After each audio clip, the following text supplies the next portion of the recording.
guessing at some point in the last 24 hours, you have talked about or texted about or stressed about our top story tonight, how much everything is costing. With new numbers out now showing, no, you're not imagining it, because inflation is the highest it's been in more than 40 years. Gas, just a split hair away from $5 a gallon. The president today calling it a real challenge for families, and all of it making for messy markets. Red, red, red across the board. We're talking about how long this could last as we look ahead to a key meeting next week coming up. Plus, the Select Committee investigating January 6th, gearing up for hearing number 2. We get into what's new that we've learned so far and what's next with our team in D.C. And the CDC plans to make it easier for people flying into this country by dropping its COVID testing requirement. When that'll happen and what's behind the change. Plus, it's not just hot, it is dangerously hot in the Southwest, with a potentially deadly heat wave set to hit this weekend. We've got the forecast coming up. And speaking of the weekend, who's ready for it on a Thursday? With more companies in the U.S. and the U.K. trying out a 4-day work week, we explore the TGIT movement in tonight's original later on in the show. Hey, I'm Hallie, and tonight we are coming on the air with the news that neither you nor the White House had been hoping to see. Proof that the cost of living is costing you even more. With that unexpected and not in a good way inflation report out today showing in May it went up 8.6%, the fastest that inflation has gone up since the first Indiana Jones movie was in theaters back in 1981. The president saying rising inflation is part of bigger issues, calling it his top economic priority at the Port of L.A. today, and saying America's actually in better shape than other parts of the world. Watch. America should also understand our economy has unique strengths that we can build on. The job market is the strongest it's been since World War II, notwithstanding the inflation. And yes, unemployment is down, sure, but the cost of stuff you need, food, gas, your house, your mortgage, your rent, that's high. To put the whole thing into perspective, the average household is spending $460 more for the exact same amount of what you were buying and using a year ago. Gas, just 1 cent away from the national average of $5. That's almost $2 more than we were all paying last year. And for some grocery store owners we talked with, keeping prices reasonable for customers has been tricky. We're having a nationwide employment shortage. That affects everything. Our manufacturers feel it. Our farmers feel it. We feel it here in the store. This is all happening because the war in Ukraine, supply chain issues, COVID lockdowns in China, they're all still a thing. And we've got more coming, with oil and gas prices expected to keep going up into the summer. Experts say inflation is here to stay in the next few months. And so this news today has put some pressure on the stock market, too. Look at this. The Dow down some 800-plus points, nearly 900. The S&P, the NASDAQ down 2 to 3%, too. We're going to break all of it down for you. CNBC's Kate Rogers is joining us to talk markets. Jake Ward is here with what it means for you. But I want to start with Josh Letterman at the White House. And Josh, we saw the president today, just this afternoon, come out and deliver this speech, specifically talking about inflation, specifically talking about how this is his top priority. All of it is happening as the economic picture in this country, while unemployment is down, is still becoming in some ways a political liability for this White House based on public polling. Yeah, Hallie, and the White House keeps running into this reality that there's not actually that much that the president can do on his own to bring down inflation in the short term. And so the White House has been emphasizing that a key part of their strategy is basically being hands off with the Fed, giving the Fed the independence to make decisions about how to bring down inflation through monetary policy that they feel the Trump administration was overzealous in getting itself involved in what the Fed should be doing. But it's hard to sell to the American public, you know, that your big strategy for bringing down inflation is to not take any action and to leave it to someone else. And so the other key element of what President Biden was trying to do in those comments he was giving in California today was essentially to shame some of the industries that he blames for high prices right now, particularly the shipping industry. President Biden saying that it makes him so viscerally angry that he wants to pop them. He essentially wants to punch them because of what he described as price gouging and ripping off the American people. He did the same thing with energy executives, and that's why President Biden today was calling on Congress to take action to lower prices on energy, on prescription drugs, and on shipping, given that there's so few levers that the White House actually has to take action on this. the word that people don't want to speak into existence, right, which is recession. There are some experts who are saying, listen, it may be on the way already. Talk about the concern that would be from your neck of Pennsylvania Avenue as we look ahead, and we will with Kate in a second, to the Fed meeting next week. Yeah, well, the White House doesn't feel like the inevitability talk about recession is really as grim as some critics are making it seem. They don't think that it is a given we're going to end up in a recession. But this is one of those issues where the perception ends up shaping the reality. And that's where the White House is really concerned, particularly as we head into that Fed meeting and the expectation of the Fed likely increasing interest rates an additional half percentage point, that people are going to start to get it in their heads that a recession is coming. And that itself could become a further drag on the economy. Josh Letterman outside the White House for us. Josh, thank you. I want to bring in now Kate Rogers with CNBC. And Kate, you are our economic expert here. So talk to us about this recession concern. Give us the gut check, the reality check on what you're hearing as you talk to industry analysts and so on. Yeah, Hallie, so that CPI number today was certainly concerning. And as you saw, it really sent the markets down in a big way for the end of the week. The year-over-year number was quite high. And remember, month to month, this went from 8.3% in April to 8.6% in May.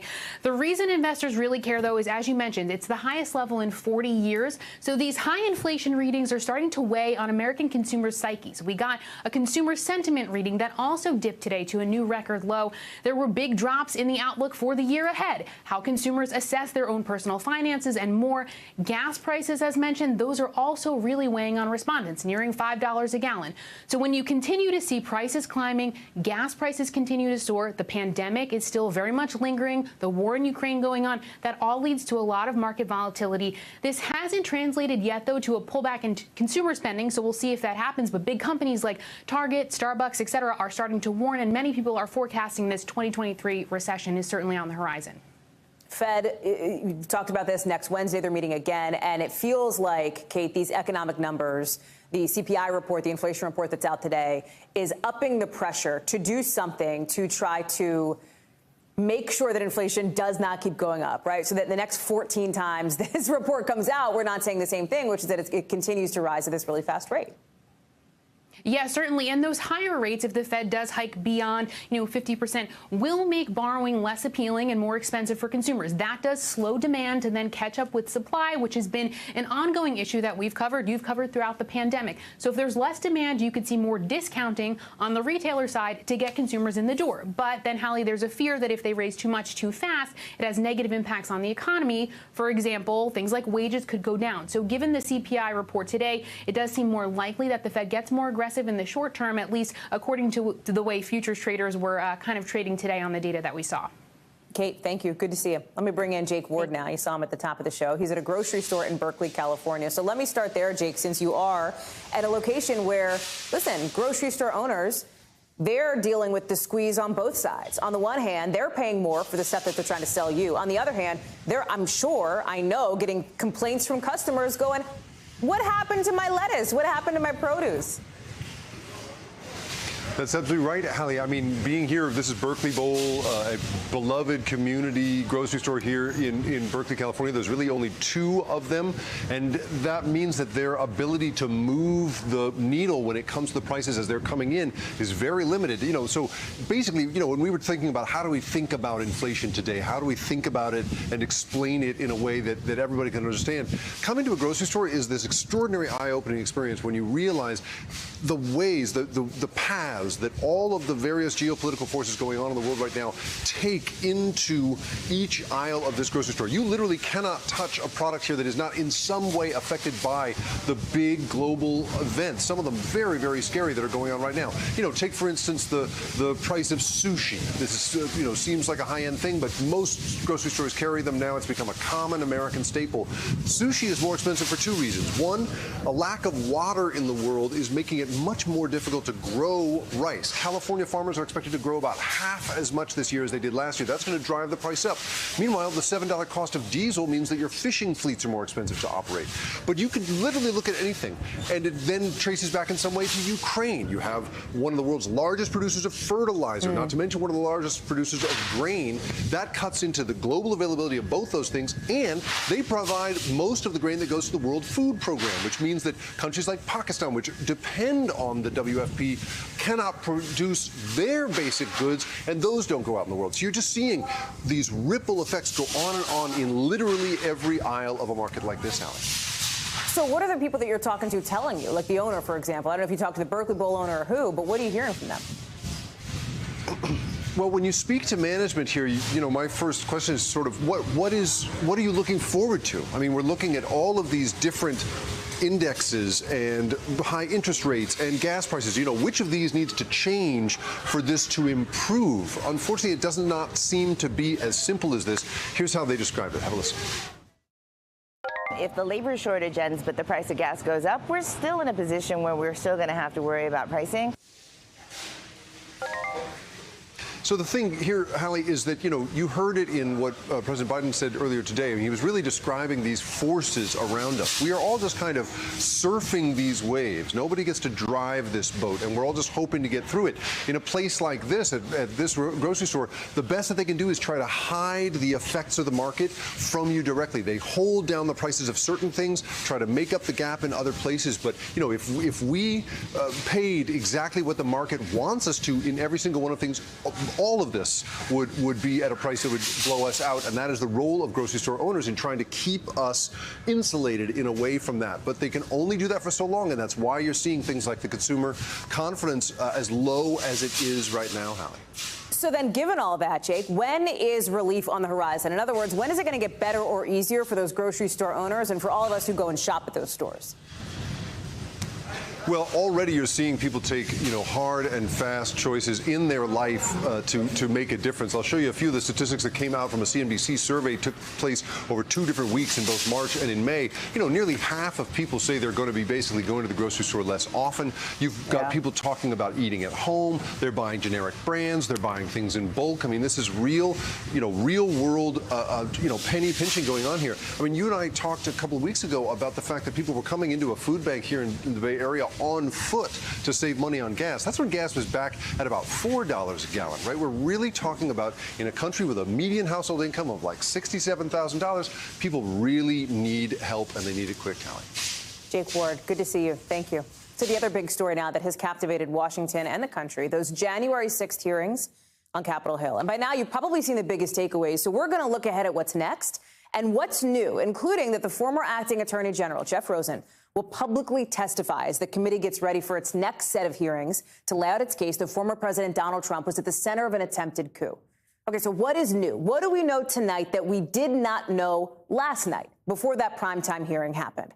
First, we know now that even those close to then President Trump knew that the election was not actually stolen weeks before January 6th from the then president's own daughter and senior advisor, Ivanka Trump. Even the chief of staff at the time, according to testimony, acknowledged there was no there when it came to these claims of election fraud.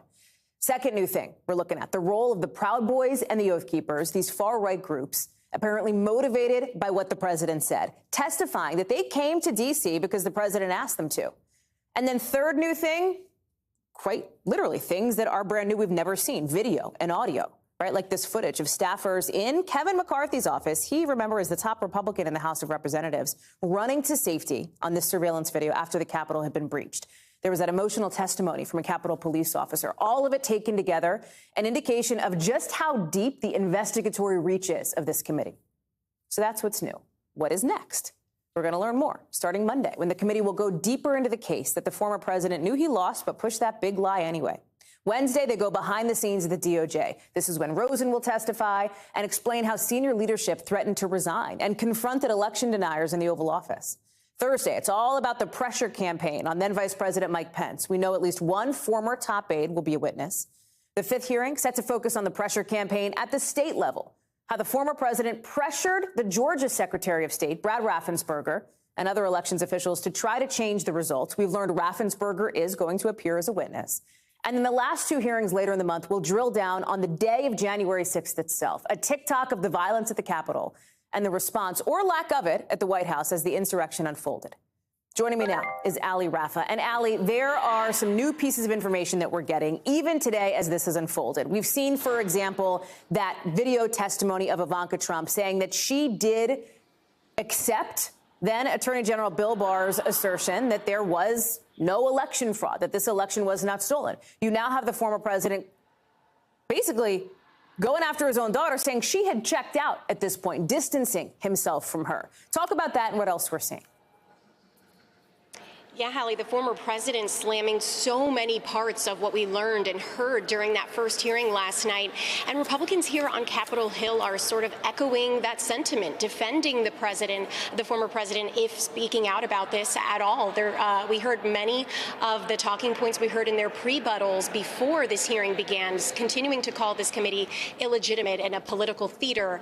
But I spoke with Capitol Police Officer Harry Dunn last night, who was visibly emotional hearing this testimony, as you mentioned, from Carolyn Edwards, who he actually trained on the U.S. Capitol Police Force. And he told me that doesn't matter. He doesn't care whether Republicans, lawmakers watch these hearings or not. He's glad that this is finally going on the record. This is going down in history as having been at least investigated and coming down to some sort of conclusion. Democrats agree. Several of them visibly, again, emotional during the recalling of this testimony. Some of them in the back of the room, you could see really breaking down into tears as they recalled that testimony and watched these videos almost like it was the first time, several of them taking shelter inside the House chamber when the attack was happening.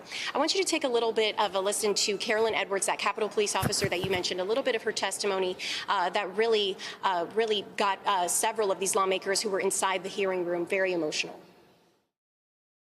I saw friends with blood all over their faces. I was slipping in people's blood. Never in my wildest dreams did I think that as a police officer, as a law enforcement officer, I would find myself in the middle of a battle. Committee members say we can expect to hear similar types of testimonies in these future hearings, compelling testimony that really allows the American public watching this as a sort of remote jury from afar to really connect with the people who were impacted by that day. One of the key things that this committee will need to show is evidence. And they have hinted and suggested that they will be showing more of this as these hearings go on, of the link between the Proud Boys, the Oath Keepers, these far-right groups, and anybody in the former president's orbit, right? We heard that testimony last night from some of these members of these organizations saying they showed up because former President Trump encouraged them to show up. The committee still needs, they want to connect those dots, and that's one of the things we're going to be watching for as these hearings go on as it relates to these two groups.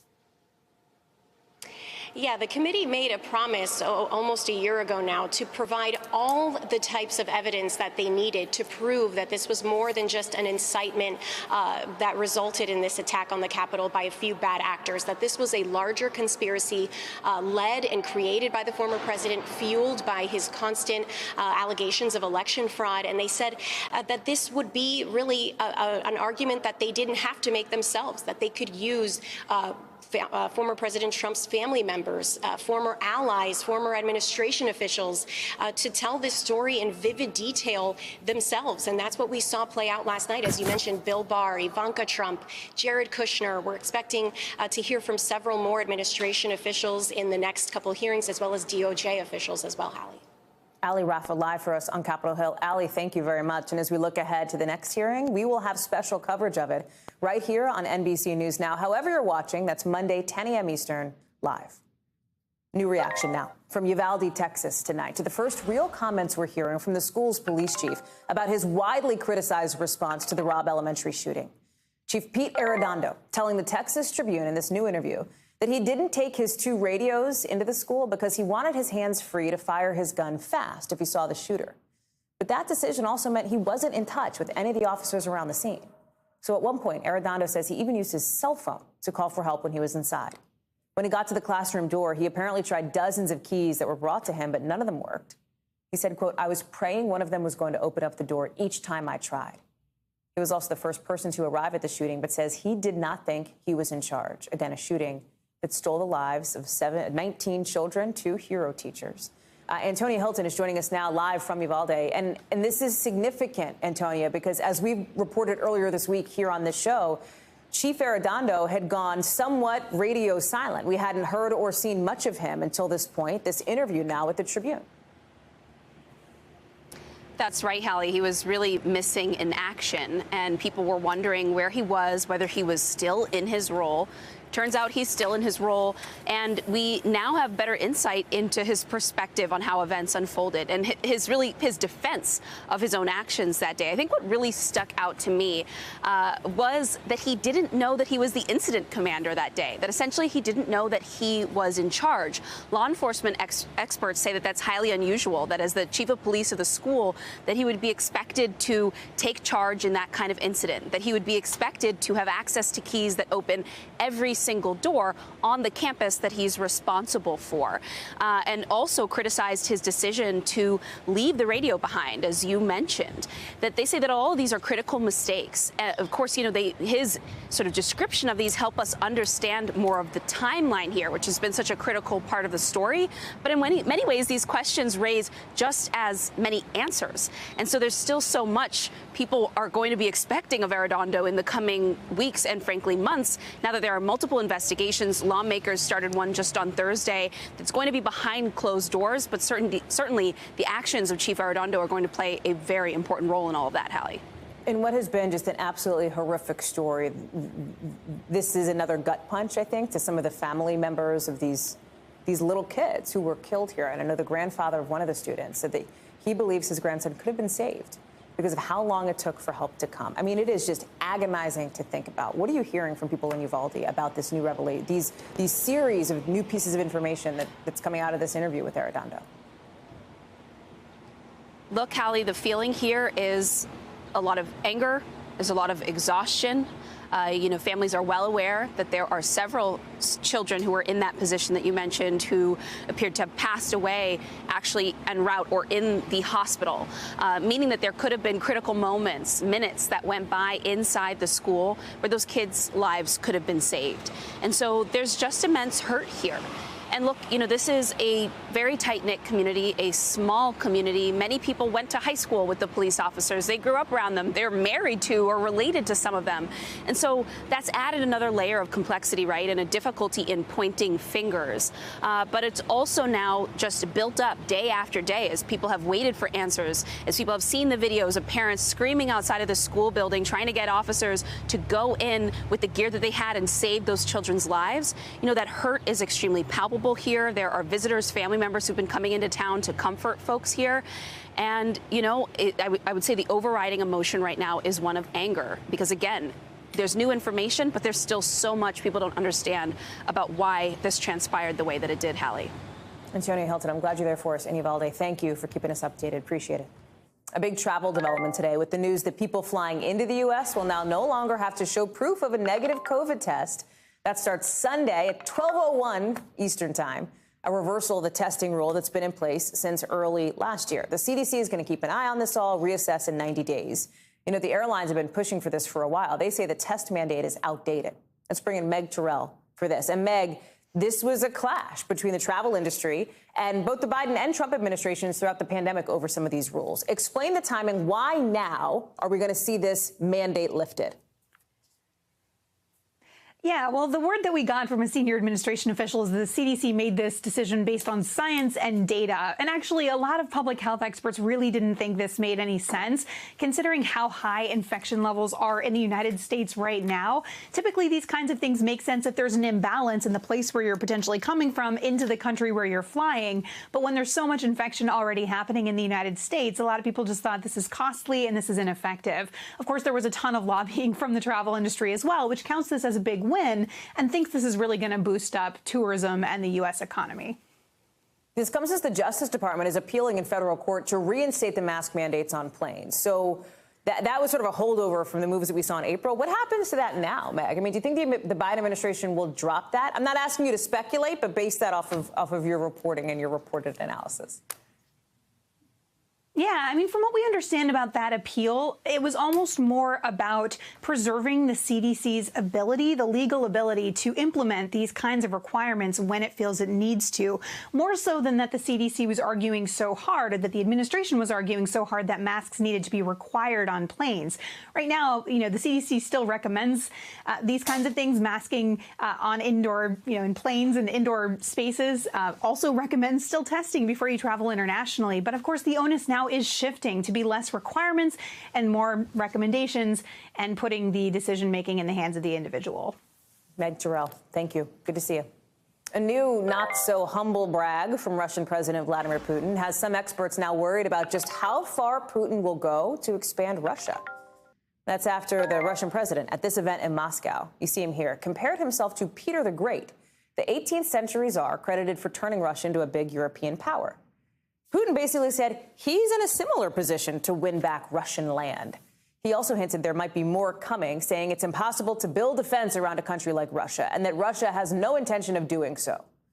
On the ground in Ukraine, the president there, Volodymyr Zelensky, is saying his forces are managing to hold on as they fight Russia in the east.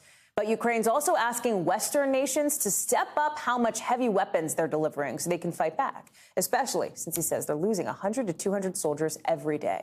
Hallie is here with me now. And Hallie, it's important to note that when Putin says something like expanding, Russian land or taking back Russian land, that's not Russia, that's other nations, right? Those are sovereign nations that he's talking about here. And when you look at Vladimir Putin, this is a guy who's always had this kind of fascination of Peter the Great.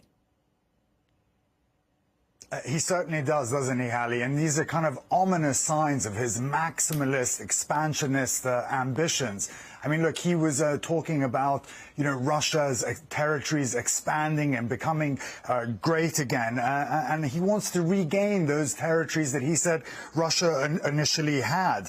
And he's really going for that. And that's making people here very, very nervous. And, the Kremlin initially had denied that they had these imperialistic ambitions, but now they seem to be embracing those ambitions with these comparisons to Peter the Great. When he's talking about expanding Russia, that's just what Peter the Great was saying when he had his war in the 18th century with the Swedes. So that is making folks very nervous here, and they think that that could make Putin go even further and further in his war. And Hallie, very interestingly, you talk to any Ukrainians here, and they'll tell you that Putin isn't going to be satisfied with just the Donbass region or Crimea or Mariupol, that he wants to swallow up this entire country because he doesn't recognize Ukraine's sovereignty or the identity of the Ukrainian people, and that if they don't get those weapons you were talking about, he's just going to try and expand further and further to, expand Russian territory the way Peter the Great did, and even more recently the way Joseph Stalin did. You use the word ominous, Hallie, and that seems especially fitting for the moment that we're in. Talk about the fight in the east in Ukraine, where Russia does seem to be having some success. Volodymyr Zelensky says Ukrainian forces are trying to hold on to some of these strategically important cities in this region. How close is Russia to what they see as maybe the end game of taking over this area? Look, Hallie, they're making steady progress in the east of the country. It's a slow slog, but they keep pushing the front line further and further forward. The feeling here is that Severodonetsk is probably going to fall into Russian hands, and it's just a matter of time because the Ukrainians are just outnumbered and outgunned by the Russians. The Ukrainians were saying today, for every one piece of artillery they have, the Russians have 10 to 15 of them.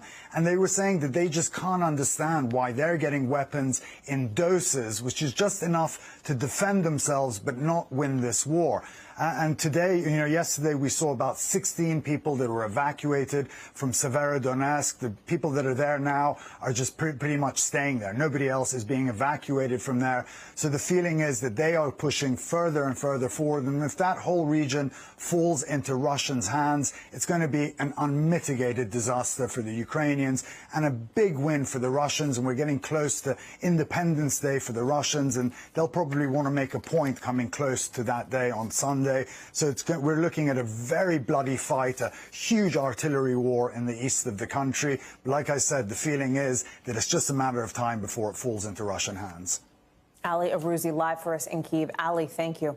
Coming up here on the show, tens of millions of Americans are in the path of hot weather, very hot. In some places seeing triple-digit temperatures into the weekend. We'll tell you why this is so dangerous. Plus, Justin Bieber postponing shows, explaining why he's not performing anytime soon. Have you seen this yet online? We're going to tell you about it in the 5 Things. Stay with us.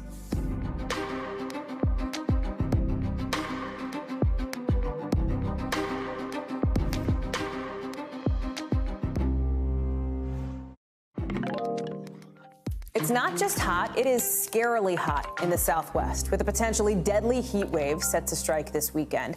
Nearly 38 million people from California to South Texas are under, look at this map.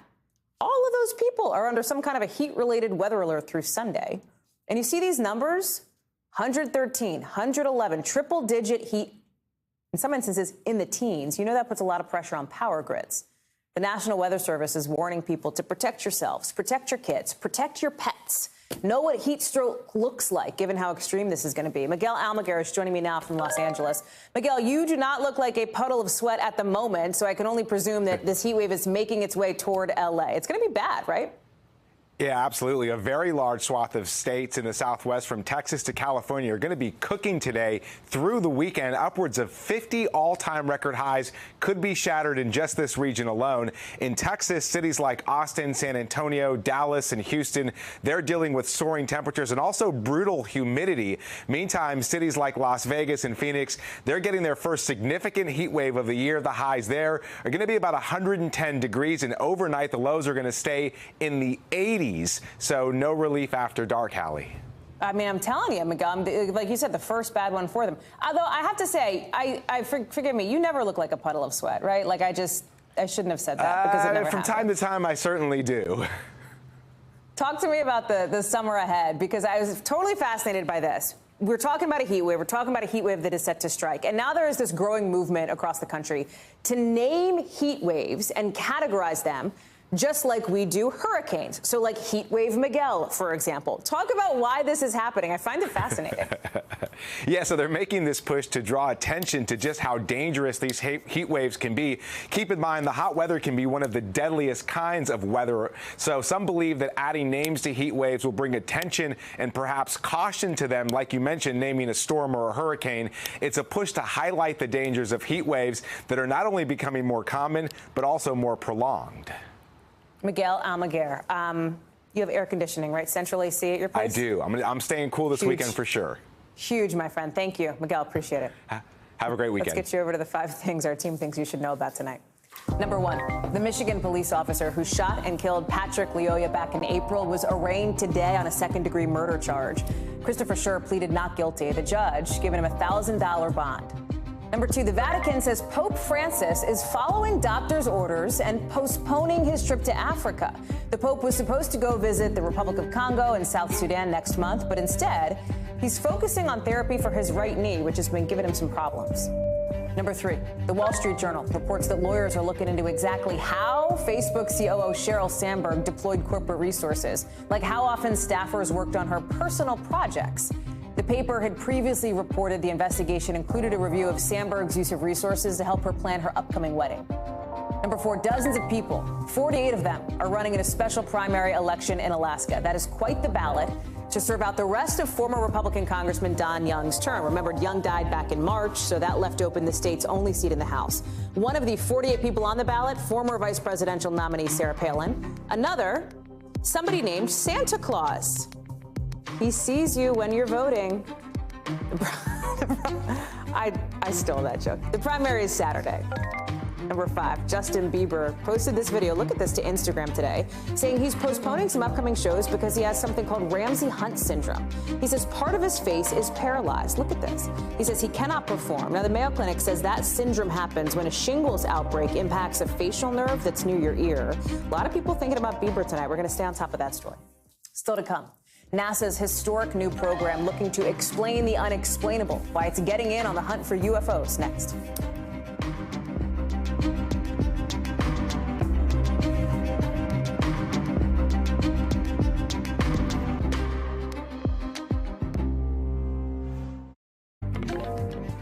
The truth is out there, and NASA is hoping to find it, now announcing it's going to help in the hunt for UFOs.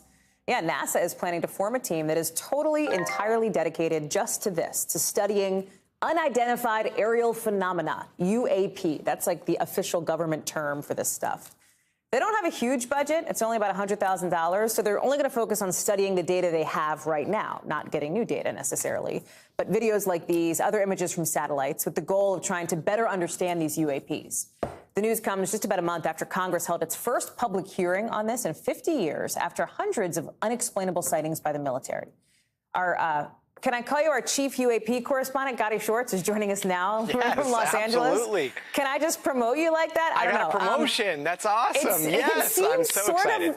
It seems sort of weird to me that the world's best, most prominent space agency hasn't already been looking into weird stuff in space. Do you know what I mean? This feels like a big deal. Exactly. This is what you'd think that NASA would be all on top of. And the thing that's the weirdest to me is that we heard that budget that they have, it's about $100,000 to start this study. And that's a very small number when you consider this is the administration and this is the agency that put somebody on the moon. So $100,000 is a starting point. We were asking about that. How are you planning on establishing what these things are, these unidentified aerial phenomena are, with about $100,000, and they're like, well, this is a study to see how we could study something like this. And the way that it would work is NASA has so many things, the stuff that you're just talking about. I mean, they are looking up into the sky, they're looking down on Earth, they have satellite information, they've got cameras on the International Space Station, they've had cameras going back to the Apollo missions, looking every different direction from their spacecraft. So there's going to be a lot of information for them to review. We asked them, have you been looking for this before? And they said, no, not really. If they did see something weird, it would fall into kind of an other category that they said was somewhat forgotten. There was never a classification that they would lump everything all in one place that they could go back and look through. So it's going to be starting from scratch when it comes to trying to find out where these UAPs may exist in their archives, if they do. So a lot of it, Hallie, could come from civilian videos. Like, let's say you go camping, you see something in the sky that you just can't explain, you get it on your iPhone, and they will cross-reference, hypothetically, some sort of credible sighting with the information that they do have. So they can see if they had satellites overhead, they would be able to see if there were any atmospheric or anomalies outside of our atmosphere that happened around the same times. But again, this is all in a very limited framework, $100,000, a 9-month study to figure out exactly where they need to invest some money and exactly how they want to study what is some consider a very existential question. What is flying in our skies? What else did these folks at NASA that you talked to tell you? Did you get, I know you spoke with somebody there, did you get any insight into, speculatively what they think could be the explanation for some of this stuff? Yeah, that's the question. Everybody, I mean, you sit there and you politely go through these interviews, is the but question that you just want to in ask, your mind, right? you're like, extraterrestrial. Is it extraterrestrial? So we asked them, and one of the things that's different about this time, normally, especially before we started reporting on this and before the Pentagon started taking this seriously, before we saw it in Congress, a lot of times it was like, no, the extraterrestrial, that's not something we talk about. That was the stigma. Now that we know that there are naval aviators and a lot of credible witnesses that have seen something that they can't really explain, we can ask, what is it? And one of the questions that you ask is it extraterrestrial? NASA, instead of automatically saying it's not extraterrestrial, they said there is no evidence so far that it's extraterrestrial. And when I asked one of the science administrators point blank, does that mean that it's not extraterrestrial? Here's what he had to say. Do you have enough data to say what these could be? At this moment in time, we do not have enough data to really conclude. Does that mean that it's not extraterrestrial life? I'm a scientist, and if somebody asks me, is this extraterrestrial life? Frankly, at this moment in time, the simple answer is the right one, which is I don't know. He doesn't know. I don't know. I appreciate that. You don't know. So that's one of the things, and that's one of the refreshing things to hear from a scientist when they're looking into something that is unexplainable, that we don't know. And so when you start looking into UFOs and UAPs and going down the rabbit hole, one thing that is always very important to keep in mind is anybody that tells you they conclusively know what this is, it doesn't have the full story, because no one has the full story. And it's very comforting to know that NASA is now looking at this with a completely open mind. Gotti, you've said it best. Gotti Schwartz, our senior intergalactic extraterrestrial UFO correspondent. Gotti, thank you. If anyone's watching up there, they know who to come to for an interview. Exactly. Go live with Gotti. Bring us that exclu if you get it, friend. Thank you. Appreciate you. How about that summer Friday feeling, except for every Friday all year long in every season? Yeah, that's the reality for some people. We're looking at the 4-day work week and the original coming up. Plus, can you just look at this? What is that? Like, what is that? Okay, this is what, it's at a zoo. Capture this picture. We're going to talk about it in the local.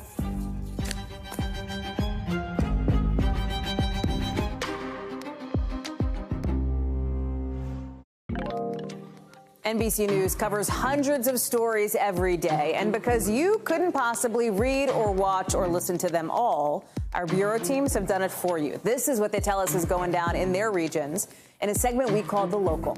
From our Northeast Bureau, prosecutors in Philadelphia say it looks like 2 of the suspects arrested in connection with the shooting there last weekend fired randomly. Officials say the video from the scene suggests that 2 teens heard shots on a crowded street, then pulled out their own guns. 3 people died and 12 others were hurt in that awful incident.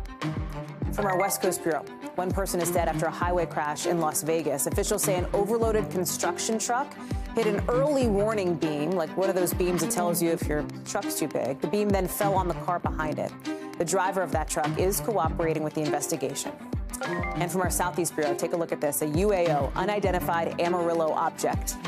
That city in Texas released this picture from the Amarillo Zoo showing, I don't know what that is. It's outside the fence. It's like 1:30 in the morning back in May. Guys, that's a cat-human hybrid. I'm going to say it. That's what that is, straight up. I'm doing it. You heard it here first. All right, I don't know what it is. Tweet at me. Get at me on Instagram if you want to know. Or if you have any thoughts, and we don't know. To today's original now, with in-depth reporting on a topic we've been keeping an eye on. Think about it this way. It's Friday, right, in the summer. Imagine, though, that right now, 24 hours ago on a Thursday, you were sending your last email, closing your last sale, heading to a happy hour with some friends. It was your weekend, a 3-day weekend. Sounds pretty sweet, right? Well, thousands of people over in the UK are trying out this whole idea of the all-year-long Summer Friday movement to see whether a 4-day work week makes you better at your job. Isa Gutierrez, who, if she had a 4-day work week, would not be here right now, has the story. TGIF. For most of us, Friday marks the end of the work week, but thousands of employees in the UK already clocked out 2 days ago. That's because they're part of the largest ever 4-day work week trial. 70 companies are participating in this 6-month test that kicked off this week, from small businesses like fish and chip shops and breweries to bigger software and tech companies. The move spearheaded by the 4-day week global campaign. We've been helping companies to run trials or transition to what we call reduced hour productivity-focused working. They believe the 40-hour work week and the 2-day weekend, it's all an outdated construct. They were introduced during the manufacturing, during the industrial era. Our view is that as we emerge out of the pandemic, that the 5-day work week is a model that served its time and is no longer fit for purpose. For many Americans, the shorter work week is already here too. This past spring, 38 companies in North America began their trial with the campaign. We were noticing the burnout in our staff, and then in 2021 in the summer, we had a fairly high attrition rate. Idaho-based company Healthwise started their pilot last summer. At first, some managers were concerned it would affect output. We've measured how much we're getting done, and in many cases we're getting the same amount done, but there are also many cases where we're actually getting more done than we were. After a successful trial, Healthwise made the change permanent. I've used the time to spend more time with my daughter and have that flexibility to do things with her that I love. The idea isn't new. Between 2015 and 2019, the Icelandic government ran a similar trial with about 2,500 public sector employees. It was so successful that it resulted in a reduction of work hours for over 80% of Icelandic employees. Before the pandemic, Joe says companies' main goals in reducing work hours were to decrease burnout and increase productivity among employees. The Great Resignation has expanded that. Leaders are interested in this because they see the potential for it giving them a competitive edge. This kind of quality of life that people are really clamoring for coming out of the pandemic, that could be something that really helps you in winning the global war for talent. Are you aware of people interviewing for roles at your company saying that this is part of what attracted them to the company, this 4-day work week? Yeah, so we have been hiring, and we had a real push to hire this year, and we were able to pretty much hire all of the roles we wanted to hire for, which in a very competitive environment right now is very hard. Although the 4-day work week is not a reality for most, and it's more challenging to implement in some industries than others, this employee hopes everyone gets to experience that change. The sooner, the better. My daughter's just finishing high school, and I think it would have been wonderful to have this when she was younger as well. I wish that I had had access to this kind of benefit in my previous work years, but I'm excited about it now. Issa is joining us now. So how are we going to know if this is working or not? Like, what is the metric to determine, yes, this is a good idea, or, hey, maybe we go back to 5 days a week? Yeah, Hallie, so they look at a few things. First of all, from a company perspective, they measure things like revenue, attrition, sick time taken, absenteeism, and then they also look at productivity. That, of course, looks very different depending on the business, so they work with a specific company to see how they can measure productivity specifically within that space. And finally, they are surveying the employees throughout. So beginning, middle, and end, they ask them about things like stress levels, work-life balance, and even how they're using that extra time. Once they have all of that information at the end of the trial, they can make a decision. The business can make a decision based on that information, whether it's a viable business option to move to the 4-day work week permanently.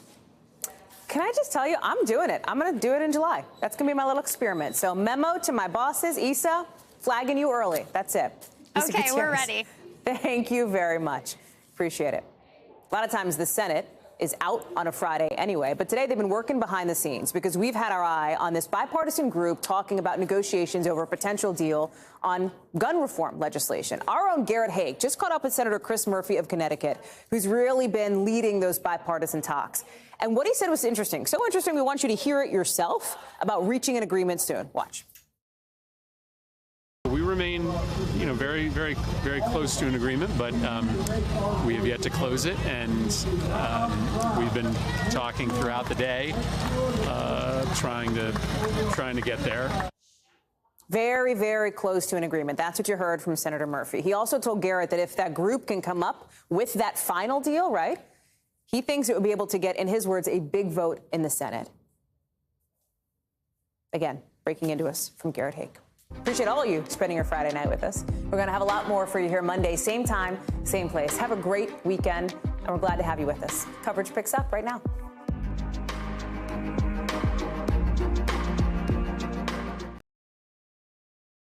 Thanks for watching our YouTube channel. Follow today's top stories and breaking news by downloading the NBC News app.